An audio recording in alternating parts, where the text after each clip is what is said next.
Bienvenidos a la clase de enfermedad diarreica aguda. ¿Listo? Entonces, para hablar o ampliar un poquito la parte de la definición, ¿cierto? Hablamos que cuando se presenta una diarrea aguda, ¿cierto? Encontramos una disminución en la consistencia tanto de las evacuaciones, que casi siempre son sueltas o líquidas, o un incremento en la frecuencia de las mismas, mayor a 3 deposiciones en 24 horas, que pueden presentar presencia o no de fiebre o vómito y también un cambio con respecto al patrón previo. Con respecto al patrón previo, pues vemos que casi siempre esas heces fecales son acuosas, ¿sí? En algunas características pueden ser sanguinolentas, pueden ser fétidas o en su efecto pueden cambiar un poco el color, ¿sí? O pueden presentar una coloración rojiza debido a la presencia de sangre en las mismas. En cuanto pues a las características, ¿cierto? De esta diarrea aguda, encontramos que esta diarrea dura menos de una semana, por lo general no dura más de 2, se presenta más o menos entre 0,5 a 3 eventos por niño en el año, se genera como una principal causa de hospitalización, pero también teniendo en cuenta pues medidas de puericultura o de cuidado en el hogar, ¿sí? Según los tipos de diarrea que podemos encontrar, ¿cierto? Tenemos la diarrea que es conocida, ¿cierto? Como 3 o más deposiciones líquidas en un periodo pues de 24 horas. Los periodos agudos son aquellos que presentan una duración de 14 días o menos. Las diarreas persistentes o en el caso de las crónicas son diarreas, ¿cierto? O deposiciones que duran más de 14 días. En la diarrea sanguinolenta encontramos episodios en los cuales la pérdida de líquido en la deposición contiene sangre roja visible. Y tenemos la diarrea invasiva, que ella es causada por patógenos o también por toxinas generadas por un alimento en descomposición o por una enfermedad transmitida por alimentos. Tenemos 4 mecanismos de acción. La primera, la diarrea osmótica, que es la presencia pues, de sustancias no absorbibles, ¿cierto?, en el lumen intestinal. Aquí tenemos sustancias como la lactulosa, el sorbitol, la lactosa, ¿cierto? O también, digamos, en algunos casos, los niños que son intolerantes a algún tipo de alimento. Otra cosa, o digamos, otra característica también tenemos la diarrea secretora, ¿sí? En esa diarrea secretora encontramos que esta se debe al exudado de toxinas bacterianas y o aumentan la secreción, por ejemplo, en el caso del vibrio cólera. Tenemos otra, que es la inflamatoria. Aquí tenemos daño de la mucosa.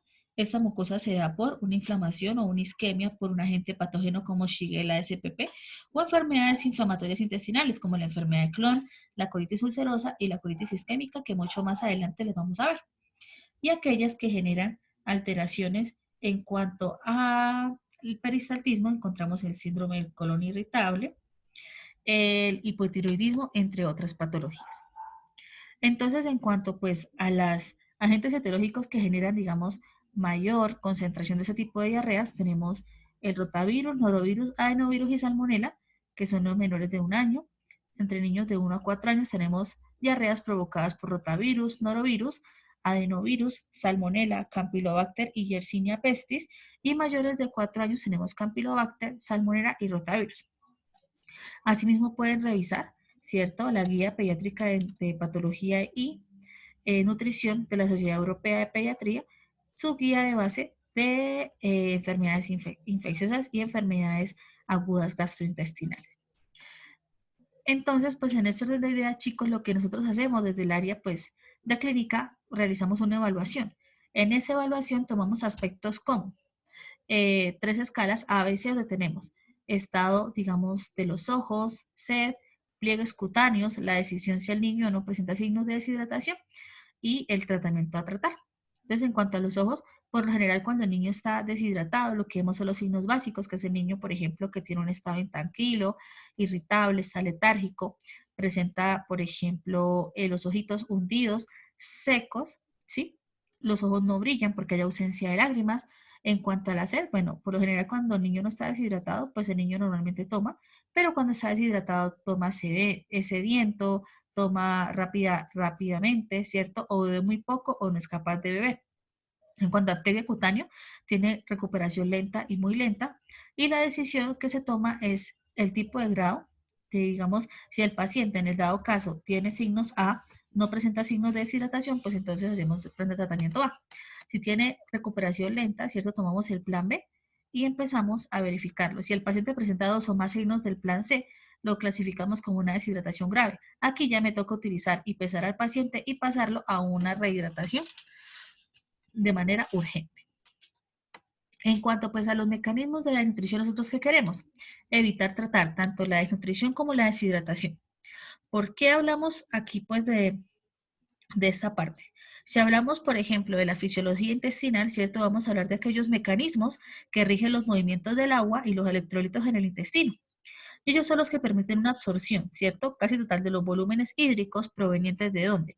De la ingestión de líquidos y del agua contenida pues en los alimentos y otro por las secreciones digestivas. Por ello, cuando estos mecanismos se alteran por una infección o por un otro fenómeno, el agua y los electrolitos, su pérdida considerable mediante las heces se fugan pues por estas diarreas. O sea que la terapia de rehidratación tiene como base funcional la fisiología de la mucosa intestinal y los trastornos digestivos derivados. En cuanto pues al plan A, tenemos que esos planes son cuando el chiquitín, ¿cierto? Se le hace un tratamiento en el hogar para prevenir la deshidratación y la desnutrición. ¿Con base a qué? Con base a todas las guías de manejo que tenemos. El material que sale de esta exposición es con base a la guía de manejo para el tratamiento de la diarrea aguda en menores de 5 años. Entonces, el primer paso es dar al niño líquidos para que se prevenga la hidratación. ¿Cuáles son? Solamente son sueros de rehidratación oral, con unas características específicas que más adelante lo vamos a ver en la tabla siguiente. Administrar zinc, debido a que son de 10 a 20 miligramos todos los días durante 14 días, con el fin de regenerar tanto el AMP cíclico y evitar mayor signo de deshidratación. 3, continuar con alimentos para prevenir la desnutrición, porque antiguamente había una creencia errónea con el fin de que cuando el niño tenía deshidratación debía estar en ayuno para evitar la deshidratación. Pero ¿qué vamos a lograr con esto? Que si yo suspendo los alimentos, el niño muy probablemente se me va para una desnutrición. Y cuarto, llevar al niño a consulta profesional sanitaria si hay signos de deshidratación u otros problemas. Esto, por ejemplo, cuando estas diarreas no se pueden controlar en la casa y pueden durar más de esto, digamos, de 2 o 3 días. En cuanto al consenso internacional, hablamos prácticamente que la piedra angular para el tratamiento pues, de la diarrea son las soluciones de hidratación oral y la alimentación temprana. Hablando un poquito pues, de estas sales de rehidratación oral, sabemos que ellas vienen pues, desde llevados del cabo del siglo XXI, ¿cierto? Ellos permitieron pues el inicio de estas, de diferentes formulaciones, pero en primer lugar nos damos cuenta que la primera base para el descubrimiento pues de estas fórmulas son los canales de glucosa-sodio, los famosos SGLT, ¿sí? Canales de glucosa encontrados en el canal intestinal. Y sumado pues al entendimiento pues de la fisiopatología, hablamos que estas sales o el mecanismo de acción de las sales de hidratación oral se basan en el papel del sodio y sus mecanismos de transporte a nivel intestinal. Gracias a que tienen una capacidad de generar gradientes osmóticos y por ende arrastrar el agua consigo al interior pues de la célula para posteriormente alcanzar el torrente sanguíneo. Gracias a estos canales, los SGLT1 del sodio ingresan atravesando directamente la membrana celular de las células de la mucosa, generando pues un gradiente electroquímico. ¿Este qué hace? Consigue arrastrar una molécula de glucosa y por ende agua una vez dentro de la célula, el sodio llevado al torrente sanguíneo por la bomba sodio-potasio o la famosa bomba ATPasa y la glucosa por medio del transportador GLUT1. Ambas bombas se ubican, ¿cierto?, en la membrana basal entre un estrecho contacto entre el epitelio vascular, logrando así el transporte de sodio, glucosa y agua al torrente endovascular. Como para retroalimentar un poquito, hablábamos, ¿cierto?, que esas sales, ¿cierto?, han surgido pues de unas revisiones sistemáticas.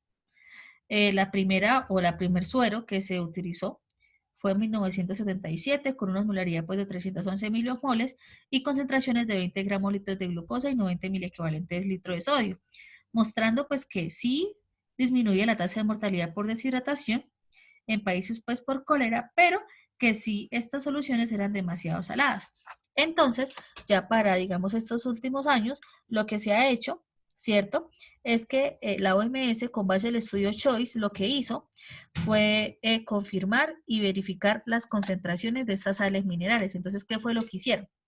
Tomaron acá los requerimientos endovenosos, la reducción de efectos adversos como la hiponatremia y utilizaron dos soluciones. Una de 90 miliequivalentes litro en hiponatremia y otra de 45 miliequivalentes litro. ¿Qué encontraron? Que ellas sí corregían, ¿cierto?, los niveles séricos de sodio y que estos pacientes, ¿cierto?, no requerían hospitalización, sino que podían ir a la casa, ¿cierto?, a terminar, pues, de hacer su tratamiento en casa. En otra parte, pues, tenemos acá, pues, la línea de tratamiento. Hablando, pues, de los canales SGLT1, que es el canal de glucosa sodio del canal intestinal, nos damos cuenta que una solución que tenga entre 60 y 70 miliosmoles sobre litro de sodio va a tener una entrada, de lo que hablamos anteriormente, igual al movimiento circadiano del agua, razón por la cual estas sales con esta concentración entran, ¿cierto?, de una manera adecuada al interior de la célula, ¿cierto?, para poder hidratar, o sea que la línea de tratamiento inicial son soluciones que tengan esta composición de sodio. Asimismo, también, no cualquier suero me sirve en estos casos. Primero, si tenemos, por ejemplo, acá la solución, por ejemplo, de la EBSCAN, que es la solución que casi siempre mandamos y la que está recomendada y la que hablábamos anteriormente en el documento, si tenemos el suero EBSCAN o el OMS, encontramos en la segunda y tercera línea que ambos tienen 75 y 60 miliequivalentes de sodio, que es lo que me dice la guía de manejo, que tiene 20 miliequivalentes litro de potasio, 10 de citrato, una osmolaridad muy baja, entre 200 y 245, muy parecida a la osmolaridad del agua, y una cantidad de carbohidratos de 75 gramos. ¿Qué vamos a lograr? Que estas, digamos, sales van a generar, ¿cierto?, un proceso de rehidratación efectivo sin necesidad de colocar terapia oral o terapia endovenosa. Y asimismo, ¿cierto?, si nos damos cuenta de las bebidas de cola, las bebidas deportivas como el Gatorade, como el Sporade, la leche, el zumo de naranja, son soluciones que sobrepasan, ¿cierto?, las cantidades, que no aportan la cantidad de sodio que necesitamos para que entre el agua a la célula y que asimismo la molaridad es tan alta que lo que va a hacer es que se perpetúe más el evento diarreico. En cuanto a los sueros, tenemos varios, chicos. Hay Electrolit, Pedialit, en el mercado hay muchos, pero acá tenemos algunas concentraciones. Para las soluciones de 30 mil equivalentes son para deshidratación leve o insolación. Las soluciones de 45 mil equivalentes es para prevenir la deshidratación por diarrea. Y las soluciones de 60 mil equivalentes son para el tratamiento de la deshidratación por diarrea. ¿Sí? ¿Cuál es, digamos, lo que dicen las guías? Que por cada, digamos, deposición del niño se va a hacer, se va a suministrar una copita de esta solución. Entonces, el consenso internacional dice que debemos, obviamente, dar sueros de rehidratación oral, ¿cierto?, para reemplazar estas sales y electrolitos perdidos y también atacar la gastroenteritis infecciosa y también tener siempre en casa este tipo de soluciones. En cuanto al inicio de la vía oral, se debe dar leche materna o dieta apropiada para la edad, no se debe colocar ayuno, debe ser iniciada durante la terapia de rehidratación entre 4 a 6 horas después de haber iniciado el esquema de rehidratación y posteriormente pues iniciar con la alimentación. ¿Por qué? Siempre cuando el paciente esté rehidratado, yo le debo dar alimentos. Primero, para evitar una desnutrición a largo plazo. Y segundo, porque no haya evidencia que esta administración temprana tenga o la necesidad de colocar sueros intravenosos o también de vómito por desarrollo de diarrea persistente. Se ve que en el tratamiento de la diarrea, cuando se dan soluciones de zinc, se desinflama la mucosa intestinal y puede recibir cualquier tipo de alimentos el chiquitín. En cuanto al azúcar, las bebidas con contenido de azúcar no se deben suministrar, teniendo en cuenta pues que ya vimos anteriormente que estas soluciones contienen grandes cantidades de azúcar, lo que van a generar es que se genere una diarrea osmótica, o sea que haya mayor concentración de xilitol, glucosa, sacarosa, que son los componentes específicos de estas fórmulas. Así que nada de refrescos, nada de sodas ni gaseosas, solamente sueros que contengan las soluciones entre 60 y 75 mil equivalentes y una muy baja proporción de carbohidratos. En cuanto al zinc, se utiliza para el manejo concomitante de la diarrea aguda para niños mayores de 6 meses en países de desarrollo. Se puede utilizar también. Las soluciones comerciales son sulfatos, entonces en este sulfato de zinc. Y lo malo de esto es que cuando yo doy en alta concentración puede inducir al vómito en este tipo de niños. En cuanto a los suplementos de zinc, se recomienda esa suplementación en niños que tengan una enfermedad diarreica nutricional, una enfermedad diarreica aguda, perdón, con un déficit nutricional y el crecimiento, o sea que encontremos niños en riesgo de desnutrición, ¿cierto? Y también encontremos niños en riesgo para la delgadez. Asimismo, tenemos que esa suplementación, ¿cierto? Va esto a disminuir la incidencia de EDA. En cuanto a las dosis recomendadas, tenemos 5 miligramos en menores de 6 meses y 10 miligramos día en mayores de 6 meses durante 4 meses. Aquí se coloca solito el zinc, sin otro tipo de nutrientes, solamente hierro. Y si esto quiere utilizar, pues sulfatos o acetatos como la presentación que les mostré en la diapositiva anterior.